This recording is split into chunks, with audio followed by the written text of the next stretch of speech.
जो नौकरी करती है उनका नहीं कर रहे हम, जो सर्विस कर रहे हैं उनका हम नहीं कर रहे। हम तो जो घर की दीदियाँ हैं, घर की हमारी बहनें, हमारी जीजियाँ हैं, हम उनका करें। थोड़ा थोड़ा थोड़ा थोड़ा 50, 100, 500, 200, 25, 50, 100, 500, 200 इकट्ठा कर लेते। किसके लिए इकट्ठा कराएंगे? बोलो बोलो जरा जीजियों, बोलो जरा जम के। खुद के लिए बोलो जम के। नहीं, किसके लिए इकट्ठा करा? ये पैसा इकट्ठा करा जब बच्चों को जरूरत पड़े तो मैं निकाल कर दे सकूं, और पति को जरूरत पड़े तो मैं निकाल कर दे सकूं। ये उस समय के लिए, खुद के लिए नहीं।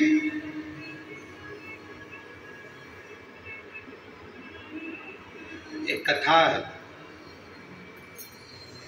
अमलेश्वर की कथा में हमने कहा था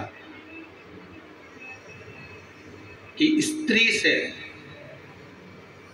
उसकी उम्र मत पूछो और पुरुष से उसकी आय मत पूछो।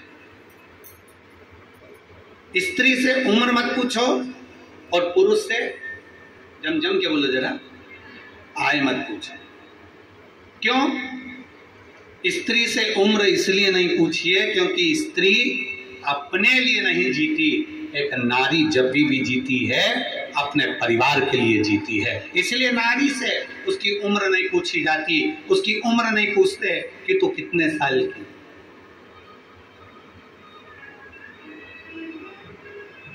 स्त्री से उसकी उम्र नहीं पूछी जाती कि तू कितने वर्ष की है। और पति से, ये जितने मेरे जीजा बैठे हैं यहाँ पे और जितने आस्था चैनल पर जीजा कथा सुन रहे हैं, इनसे इनकी आय नहीं पूछी जाती। तुम कितना कमाते हो, कितनी आवक हो रही है, कितने की फसल गई, कितना आया, नौकरी करते हो, सर्विस करते हो, कितना मिलता है, कितना कटता है और कितना मिलता है, इनसे नहीं पूछा जाता। स्त्री से उम्र मत पूछो और पति से उसकी आय मत पूछो, क्योंकि घर का पिता, घर का पुरुष जब भी कमाता है अपने लिए नहीं कमाता, वो अपने परिवार के लिए कमाता है, वो अपने लिए नहीं कमाता। क्या पूछा जाए इनसे? एक नारी का पूरा जीवन, एक स्त्री का पूरा जीवन अपने परिवार के लिए लग जाता है, पूरा जीवन।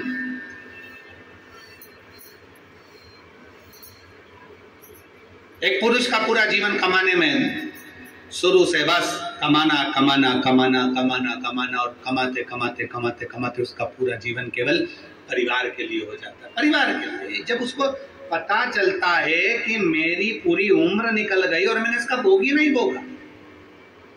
मधुमक्खी छत्ता बनाती है,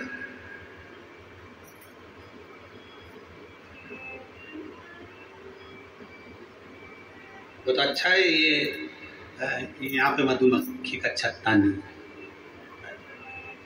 एक बार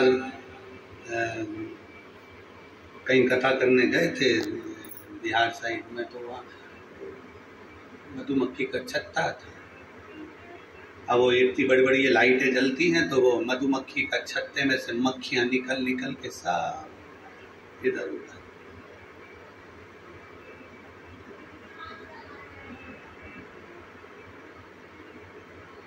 छत्तीसगढ़ सरकार को और छत्तीसगढ़ की प्रशासन को, दोनों को धन्यवाद है, बहुत बहुत साधुवाद, बहुत बहुत साधुवाद।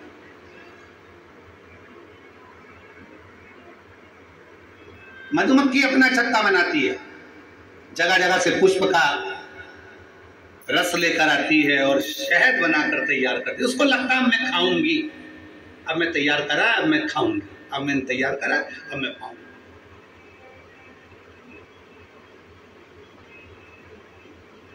फिर सोचती है वो, अब मैं खाऊंगी। जीवन बहुत विचित्र है। मेरी जीजियों, मेरे जीजाओं, मेरी बेटियों, मेरे बेटाओं, मेरी माताओं, मेरे भाई, मेरे बंधु, मेरी माताएं, ध्यान रखना, जीवन बड़ा विचित्र है। जब दांत रहते हैं तब खाने को चने नहीं मिलते हैं, और जब चने मिलते हैं तो मुंह में दांत नहीं रहते। पूरा जीवन तो हम संघर्ष में निकाल देते हैं। बस मेहनत करूंगा, अभी थोड़ा कमा लूंगा ना, इसके बाद घर बनाऊंगा, घर बनाऊंगा, एक नंबर का मकान बनाऊंगा, गाड़ी लाऊंगा, ये करूंगा, वो करूंगा। मालूम पड़े घर भी बना लिया, गाड़ी भी लिया है, पर शरीर ऐसा हो गया कि घर तो नंबर 1 का बनाया, पर ऊपर एक बार अगर चढ़ गई तो 3 दिन बाद नीचे उतरी है।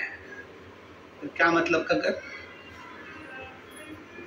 कई कई माताओं को बड़ा शौक रहता है, बस अपने पति से कहती है अपने एक मकान बनाएंगे, इतनी बारिश होती है ना, कपड़े सुखाने की जगह नहीं है अपने घर में। अरे बोलो तो सही है कि गलत है? अपने यहाँ कपड़े सुखाने की जगह नहीं है, अपन एक मकान बनाएंगे और घर में ऐसा ऊपर ऐसा शेड लगा देंगे जहां पर कपड़े सूख जाए, कर जाए, और ऊपर अपन 2 मंजिल का बना लेंगे, बच्चों का कमरा अलग, इस बेटी का कमरा अलग, दामाद अलग, तो ये सब चीज कमरे कमरे बना देंगे और ऊपर अच्छी व्यवस्था कर देंगे कपड़े वपड़े सूखने की। अब मालूम पड़े बेचारे पति ने हिम्मत कर कर, मेहनत कर कर, कमा कर घर बना दिया, घर के ऊपर कमरे, कमरे के ऊपर छत भी बना दी, और छत पे ऐसी व्यवस्था भी कर दी कि कपड़े सूख जाएं। अब मालूम पड़ा जब मकान बनाने का कहा गया था तब उम्र दूसरी थी, और आज जब कपड़े की बाल्टी लेके ऊपर चढ़ी तो मालूम पड़ा 4 घंटे तक वहीं पर बैठी है। भगवान भोलेनाथ, शंभुनाथ, त्रिकालदर्शी, कैलाशी, अविनाशी, इतने में नीचे आवाज पहुंची बहू के पास में, मम्मी क्या हो गया? इतने में मम्मी झरोके में से झांक के बोली तेरी मम्मी जा रही ऊपर।